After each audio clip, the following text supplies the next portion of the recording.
Ito pa, may isa pa ako ipapakitang bypass road mga kalakbay. Ito naman yung ano, Sariaya Bypass Road. Yan, para maiwasan mo rin yung bayan ng Sariaya, dito ka dumaan. So ito yun, oh. Ayan, ito yung bypass road naman ng Sariaya, Quezon mga kalakbay. Maiwasan na naman natin dito yung bayan ng Sariaya kasi matraffic din yan. Alam mo naman yung mga kalsada dito sa Puntang Kabikulan, napakasikip eh. So ito yung bypass road niya, no. So pasensya din na yung video ko, medyo talagang madilim yung kalangitan dito ngayon. Kaya napapansin nyo parang ano eh, nakakatakot yun sa dulo. Kasi ang dilim ng ulap. Sobrang lakas ng ulan na to. So ito yung bypass road na to. At saka ang ganda ng kalsada dito. Wala pang lubak-lubak.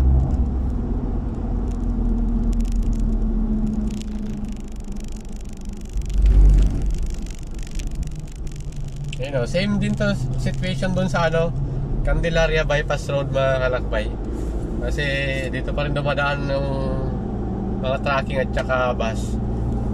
Kaya lang dito, napapansin ko wala pang street lights. Pero may mga bahay naman. Yan, may mga bahay at saka restaurant dito. Pag nagutom ka dito ka dumaan. Hindi ka mahirapan sa parking. Ang daming kainan. Ang lawak ng parking dito eh.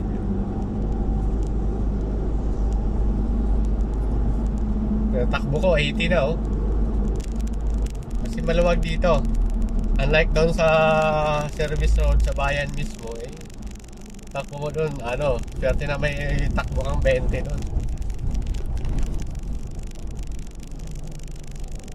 Yan, may mga bahay naman na dito. Marami ng establishment. Kaya hindi ka na matatakot na dumaan dito kahit gabi. Safety na rito. Although wala pa nga lang street lights doon. Dito banda meron na pala oh. Doon lang sa bungad ang wala.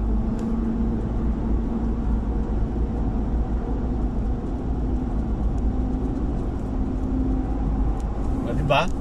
Para lang ako na sa expressway oh. Takbong 80. Pwede pa mag-100 eh, pero wag na. Ito lang tayo sa pinaka-safety driving natin.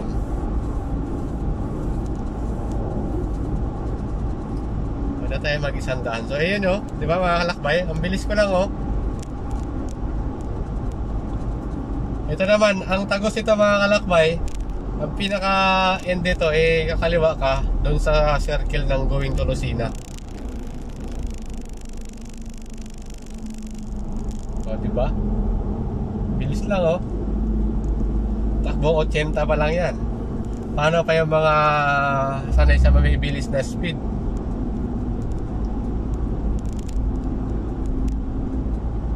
So, malaking tulong tong dalawang bypass road na to sa manlalakbay. Sana makatulong to sa mga baguhan na dumadaan dito. Kasi mga veterano na dumadaan sa Kabikulan, alam na nila to. I'm sure naman na daanan nyo na to. Sa mga baguhan na makapanood nito, sana makatulong to. Sana ma-share nyo rin tong video na to mga kalakbay para maraming makapanood at makarating ito sa dahig.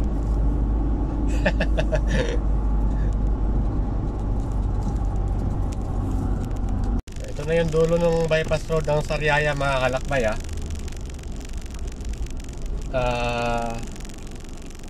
nakaliwa tayo dito kasi going to Bicol ako eh. Itong kanan kasi alam ko going to Batangas yun eh. So ito na yon.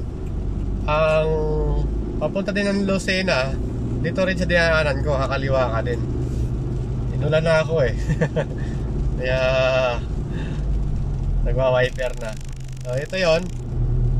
Makikita ko sa inyo yung going to Bicol at saka Lucena. Huwag ka nang dumaan ng bayan din ng Lucena pag pabicol ka para makatipid ka sa oras. So ito yung ano, circle na to. Nakalagay na welcome bagong Lucena. Pag pakanan ka, yun yung papunta ng Lucena proper, yung bayan na to. Pag kanan ka. Ngayon dahil going to Bicol tayo, diretso ka lang. Yan, diretso lang tayo dito. At doon ka na kumanan sa unahan naman. sa pinakaunang intersection na makita mo dito, yun yung going to Bicol. So sana nakatulong to sa mga manlalakbay na baguhan na papunta ng Bicol.